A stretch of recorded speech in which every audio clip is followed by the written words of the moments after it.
बिस्मिल्लाहिर्रहमानिर्रहीम। First biology chapter 4 हमारा topic चल रहा था प्लास्टिड्स, उसी की रिमेनिंग 2 टाइप्स को हम डिस्कस करेंगे। इससे पहले वीडियो में हम डिस्कस कर चुके हैं प्लास्टिड की डेफिनेशन और उसकी पहली टाइप क्लोरोप्लास्ट। अब 2 जो रिमेनिंग टाइप्स हैं क्रोमोप्लास्ट और ल्यूकोप्लास्ट, इनको हम डिस्कस करेंगे आज की वीडियो के अंदर। दोनों को इस तरह मेंशन किया है कि as question examination point of view से जिस तरह क्वेश्चन आता है उस तरह से आप इसको इजीली समझ भी सकें, पिक भी कर सकें और साथ ही साथ क्या इसको अटैम्प्ट भी कर सकें, क्योंकि दोनों का क्वेश्चन जो है, दोनों से क्वेश्चन ज़्यादातर डिफरेंस के तौर पे आता है, कंपैरिजन के तौर पे आता है। इसीलिए जो भी पॉइंट्स हमारे मौजूद थे सिलेबस के अंदर उनको मैंने डिफरेंस की फॉर्म में, कंपैरिजन की फॉर्म में बोर्ड पे मेंशन किया है। तो दोनों को हम पैरेलल डिस्कस करेंगे, क्रोमो और ल्यूकोप्लास्ट।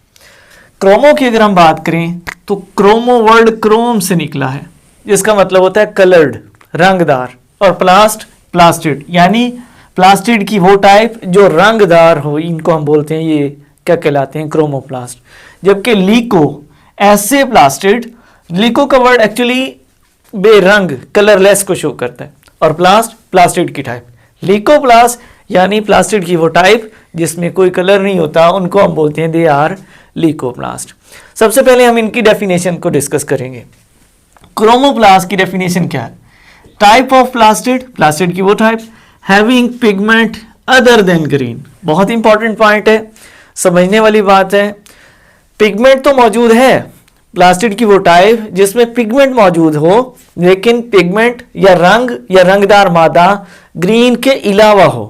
यानी कलर तो है, कलर्ड पिगमेंट मौजूद है, लेकिन ये पिगमेंट ग्रीन के अलावा अगर हो तो इस फॉर्म को हम प्लास्टिड की इस टाइप को हम क्रोमोप्लास्ट का नाम देते हैं। So type of plastid having pigment other than green is known as chromoplast. जबकि अगर हम ल्यूकोप्लास्ट की डेफिनेशन को डिस्कस करें तो सिर्फ एक जगह कंसेप्ट चेंज करने से हमारा जो है वो इसका कंसेप्ट या इसकी डेफिनेशन चेंज हो जाएगी। Type of plastid having no pigment. Chromoplast में पिगमेंट था और अदर देन ग्रीन था, जबकि यहाँ पे क्या है, ल्यूकोप्लास्ट में पिगमेंट नहीं होगा। So type of plastid having no pigment यानी प्लास्टिड की वो टाइप जिसमें पिगमेंट नहीं मौजूद होता, they are known as leucoplast. जबकि जिनमें पिगमेंट मौजूद हो, अदर देन ग्रीन हो, इनको हम बोलते हैं they are known as chromoplast.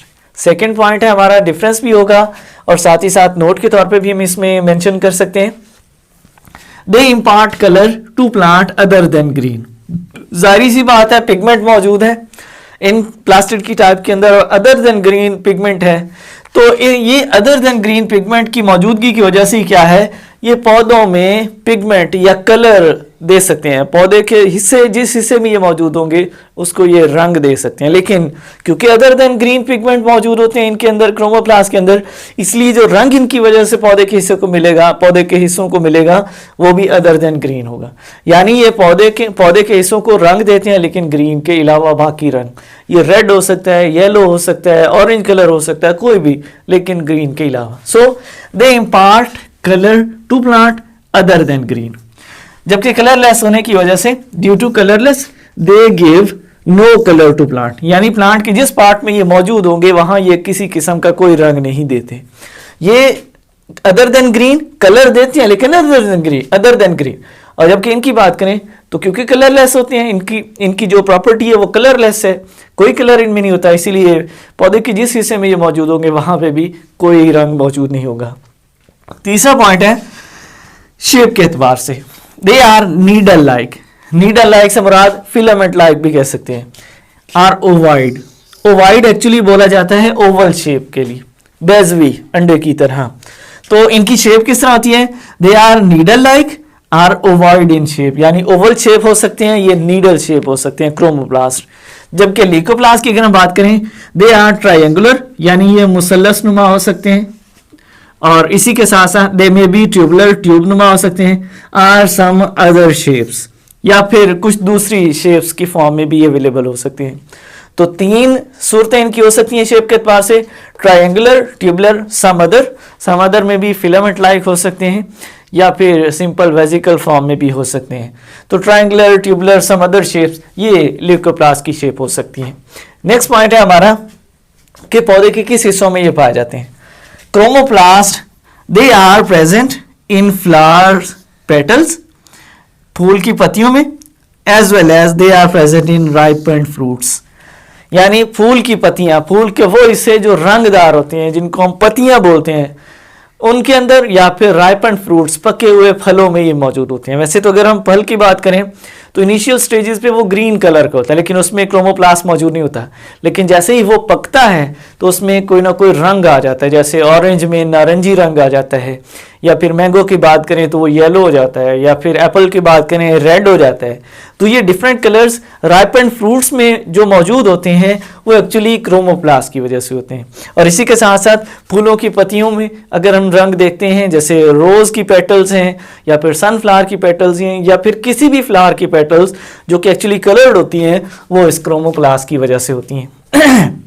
अगर हम इधर इसकी बात करें कहाँ पे मौजूद होते हैं, लोकेशन, पौधे के किस हिस्से में, they are found in underground parts. Leucoplast किस जगह मौजूद होते हैं प्लांट में, अंडरग्राउंड पार्ट्स ऑफ प्लांट, यानी ये पौधे के वो हिस्से जो ज़ेरे ज़मीन होते हैं वहाँ पे पाए जाते हैं। लीकोप्लास्ट की location underground parts of plants में होगी। नेक्स्ट लास्ट पॉइंट कि पौधे के इन हिस्सों में, जैसे अगर हम क्रोमोप्लास्ट की बात करें कि फ्लावर की पेटल्स में या राइपेंड फ्रूट्स में, तो यहाँ पे इनका काम क्या होगा, यहाँ पे रहते हुए ये क्या फंक्शन परफॉर्म करते हैं, या फिर अगर ये अंडरग्राउंड पार्ट्स ऑफ प्लांट्स में हैं, अंडरग्राउंड पार्ट्स में मौजूद होते हैं, तो यहाँ पे ये कौन सा फंक्शन परफॉर्म करेंगे। आखिरी पॉइंट है हमारा इनके वाले से, दे हेल्प इन पोलिनेशन, ये पोलिनेशन में हेल्प करते हैं। और पोलिनेशन क्या है, पोलन ग्रेन्स का एक फ्लावर से दूसरे फ्लावर पर शिफ्ट होना, ये पोलिनेशन कहलाता है। इसको हम यूं भी कह सकते हैं कि मेल पार्ट जो है, मेल गैमेट्स का मेल पार्ट से फीमेल पार्ट की तरफ शिफ्ट होना पोलन्स की फॉर्म में, ये पोलिनेशन कहलाता है। ये एक पौधे पर मौजूद मुख्तलिफ फूलों के दरमियान भी हो सकता है, या फिर एक स्पीशीज के दो मुख्तलिफ पौधों के फूलों के दरमियान भी हो सकता है। बहरहाल पोलन ग्रेन्स का शिफ्ट होना ये पोलिनेशन कहलाता है। So they help in pollination and dispersal of seeds, यानी पोलन ग्रेन्स को ट्रांसफर करने में हेल्प करते हैं, और साथ ही साथ सीड्स को डिस्पर्स करने में, उनको फैलाने में, मुख्तलिफ जगहों में भेजने में, मुख्तलिफ जगहों तक पहुंचाने में हेल्प करते हैं। डेफिनेटली राइपेंड फ्रूट्स के अंदर सीड्स मौजूद होते हैं, और फल जो पके हुए जो राइपेंड फ्रूट्स हैं वो मुख्तलिफ जगहों पे शिफ्ट होते हैं। वो कोई एनिमल लेके जा सकता है, इवन ह्यूमन बीइंग्स उनको एक से दूसरी जगह ट्रांसफर करते हैं। तो जहाँ फ्रूट जाएंगे वहाँ उनके सीड्स भी जाएंगे, तो ऑटोमेटिकली सीड्स का डिस्पर्सल होगा। और डिस्पर्सल से मुराद क्या है, सूटेबल कंडीशंस ढूंढी जा रही हैं। सीड को जहाँ भी सूटेबल कंडीशन मिलेंगी वो वहाँ पहुँच के क्या है, ग्रो करेगा, जर्मिनेट करेगा और न्यू प्लांट्स की फॉर्मेशन करेगा। इससे सर्वाइवल जो है वो बेस्ट हो जाता है, सर्वाइवल पॉसिबल होता है, क्योंकि जितना फैलाव होगा उतना ही चांसेस है कि रिसोर्सेज जो है वो ज़्यादा से ज़्यादा अवेलेबल हो सकते हैं, सर्वाइवल के चांसेस बढ़ जाते हैं।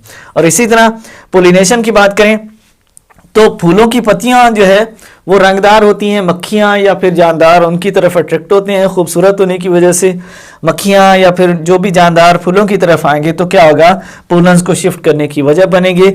इसीलिए क्या होगा, फ्लावर्स की पेटल का रंगदार होना पोलिनेशन में हेल्प कर रहा है। राइपन फ्रूट्स का रंगदार होना ये क्या करता है, डिस्पर्सल ऑफ सीड्स में हेल्पफुल होगा, इसमें मददगार साबित होगा। अगर हम इसकी बात करें कि अंडरग्राउंड पार्ट्स ऑफ प्लांट्स में लीकोप्लास्ट मौजूद हैं, तो ये कहाँ इंपॉर्टेंट है, दे हेल्प इन फूड स्टोरेज, फूड को स्टोर करने में। एक्स्ट्रा फूड जो होगी वो स्टार्च की फॉर्म में हो सकते हैं, किसी भी कार्बोहाइड्रेटेड फॉर्म में जो अवेलेबल एक्स्ट्रा फूड होगी उसको स्टोर करने के लिए यूज़ होते हैं। अंडरग्राउंड पार्ट्स जो हैं वो पोटैटो की फॉर्म में हो सकते हैं, यैम यानी आलू, कचालू या फिर शकरकंदी की सूरत में, ठीक है। इसी तरह रेडिश हो सकता है यानी मूली वगैरह हो गया। तो इस सूरतों में ये अंडरग्राउंड पार्ट्स हैं प्लांट्स के, और इन हिस्सों में जो फ्लावर है, सॉरी जो प्लांट है वो अपनी जो एक्स्ट्रा फूड है उसको स्टोर करते हैं। और एक्चुअली इन हिस्सों में जो फूड स्टोरेज हो रही होती है वो लीकोप्लास्ट की फॉर्म में, लीकोप्लास्ट वाली जगह पे जो है वो ये फूड स्टोरेज हो रही होती है जो कि प्लांट ने स्टोर करनी होती है। तो इस तरह अंडरग्राउंड पार्ट्स में लीकोप्लास्ट की मौजूदगी फूड स्टोरेज में हेल्पफुल होगी। तो ये चंद एक पॉइंट थे क्लोरोप्लास्ट और लीकोप्लास्ट के हवाले से जिनको हमने यहाँ पे डिस्कस किया। बहुत ही इजी है, लेकिन क्वेश्चन इसी हवाले से ही ज़्यादातर पूछा जाता है कि जी differentiate between chromoplast leucoplast, give comparison of chromoplast leucoplast. तो उस लिहाज से आपको 4 से 5 इसके डिफरेंस के पॉइंट्स मेंशन करने हैं, वो यहाँ पे अवेलेबल हैं, आप इन्हीं को कॉपी कर सकते हैं, बुक से देख सकते हैं, आप इनको जो है वो मेंशन लाजमी करें, इनको तैयार करें। तो शॉर्ट क्वेश्चन के एतबार से और साथ ही साथ MCQs के पॉइंट ऑफ व्यू से भी आप इसे तैयार करेंगे। आखिरी चीज़ वो ये कि अक्सर लॉन्ग क्वेश्चन आता है जी write a note on plastid, explain plastid. तो जब आप प्लास्टिड पर नोट दे रहे हैं तो उस सूरत में आप क्लोरोप्लास्ट भी मेंशन करेंगे और क्लोरोप्लास्ट के साथ क्रोमोप्लास्ट को और फिर साथ ही साथ ल्यूकोप्लास्ट को भी एक्सप्लेन करेंगे। बेहतर है कि जब आप प्लास्टिड की फॉर्म में एक्सप्लेनेशन दे रहे हैं तो फिर इस तरह वर्टिकल फॉर्म के बजाय दूसरे तरीके से इसको जो है वो थ्योरेटिकल फॉर्म में एक्सप्लेन करें। तो ये था हमारा टॉपिक प्लास्टिड के हवाले से जो यहाँ इनके कंपैरिजन पर मुकम्मल होता है। होप कि आपको क्लियर होगा। मिलते हैं नेक्स्ट वीडियो में नेक्स्ट ऑर्गेनेली के साथ, तब तक अल्लाह हाफिज़।